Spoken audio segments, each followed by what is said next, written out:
merci infiniment. Alors maintenant, c'est au tour d'Insimo. Est-ce que vous allez nous faire quelque chose d'aussi original? Ah bon, bah écoutez, le pupitre est à vous.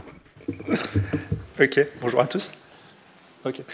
Donc voilà, je suis Pierre-Germain Toussaint, je suis donc l'actuel dirigeant et l'un des cofondateurs de la société Insimo, qui développe des logiciels de simulation pour l'apprentissage de la chirurgie, des gestes médicaux invasifs et du diagnostic à Strasbourg depuis maintenant un peu plus d'une dizaine d'années. Hop là. Donc nous sommes... C'est quel bouton? Le vert. Ok. Ouais. Ça ne fonctionne pas, peut-être que... Comme on est sur Google Slide. Ouais. Bon. Non, mais comme on est sur Google, c'est bon? Bon, c'est pas grave, sinon je le fais, sinon si vous pouvez. Ouais, merci. Ouais, donc nous sommes une société issue d'INRIA, voilà, comme je le disais, qui s'est développée sur Strasbourg, donc dans l'environnement que vous connaissez, qui est représenté par pas mal de membres ici, enfin de personnes ici, voilà, d'innovation autour des technologies médicales, dans laquelle on a développé la société depuis maintenant effectivement plus de 10 ans, et cette année on a ouvert un bureau à Paris Santé Campus. Notre ambition, du coup, slide suivante, désolé si je ne peux pas switcher, notre ambition aujourd'hui, donc après plus de 10 ans, donc avec une trentaine de salariés. Ouais. On peut enchaîner parce qu'on a très peu de temps. Ouais, désolé. Merci. C'est bon? C'est de démocratiser. Hein? C'est parti. Ouais, c'est bon, ne vous inquiétez pas.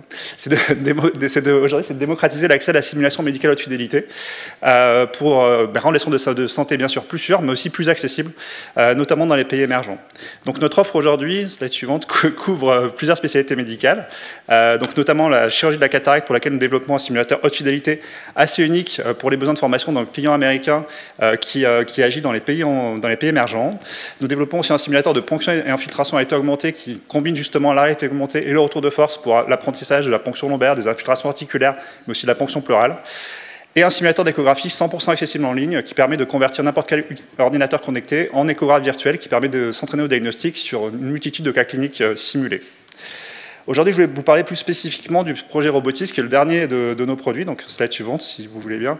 Voilà, donc qui est dans un simulateur de chirurgie robotique haute fidélité, générique. Alors pourquoi un nouveau simulateur de chirurgie robotique? Alors on s'est posé la question, donc on a essayé de le positionner justement aujourd'hui à côté des simulateurs déjà existants et fournis la plupart du temps par les industriels de MedTech qui fabriquent eux-mêmes les robots, pour avoir une solution de formation plus massive destinée sans doute plutôt à la formation initiale dans les universités, dans les services directement dans les hôpitaux et dans les écoles de chirurgie.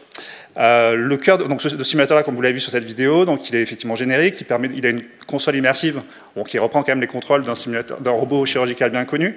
Il a aussi une version plus légère qui permet d'avoir un affichage tétode fait directement dans un casque de réalité virtuelle, un affichage stéréoscopique 3D, il est extrêmement compact, facile à transporter, et on vous le propose à des tarifs qui sont plutôt accessibles en termes de coût par rapport à ce que vous connaissez aujourd'hui des simulateurs chirurgicaux. Le cœur de ce simulateur-là, c'est un modèle de simulation de suture virtuelle qu'on a mis au point ces dernières années à travers un projet de recherche, notamment avec INRIA, donc dans lequel on s'est appliqué en fait à modéliser, à améliorer la modélisation des fils de suture virtuelle pour les rendre inextensibles, leur permettre d'avoir des propriétés de torsion, de flexibilité. Désolé, slide suivant, si vous voulez bien. Pardon. Voilà, réaliser, reconnaître n'importe quel type de nœud, pour supporter aussi différents types de fils en faisant varier les propriétés mécaniques des fils et aussi de la plasticité bien sûr pour que ces fils aient de la mémoire de forme. Donc aujourd'hui, voilà, le cœur, la vraie valeur ajoutée de ce simulateur-là, elle réside dans ce module de suture virtuelle qui est décliné dans plein d'exercices, aujourd'hui déjà une trentaine, donc là c'était la slide suivante, voilà, qui vont de la manipulation des aiguilles, de l'insertion des aiguilles, de la fermeture de plaie en suture voilà, continue, interrompue, des anastomoses, et que vous pouvez surtout tester sur mon stand, parce que je pense que je suis arrivé au bout des 3 minutes et largement. Voilà, pour terminer là-dessus, juste vous dire que ce simulateur-là, donc le curriculum pédagogique, il a été développé avec le docteur Barbara Zeiliger, qui est voilà, chirurgienne formatrice, notamment à l'IRCAD à Strasbourg, avec lesquels on a conçu cet exercice, avec lesquels aussi on a publié récemment justement voilà, des résultats intéressants sur le fait qu'on peut mesurer dans la simulation physique des paramètres mécaniques qui permettent de substituer en fait, au manque de retour de force sur les robots des indications visuelles très finement en fait, mesurées dans la simulation pour venir justement aider le chirurgien à prendre en main le robot sans retour de force. Voilà, merci beaucoup. Alors, il a dit beaucoup de mots, bravo, en 3 à 4 minutes, mais alors, ça allait vite. Heureusement, le débit était très rapide, mais vous avez le stand et vous pourrez aller voir de façon beaucoup plus précise la solution, et ça, c'est formidable.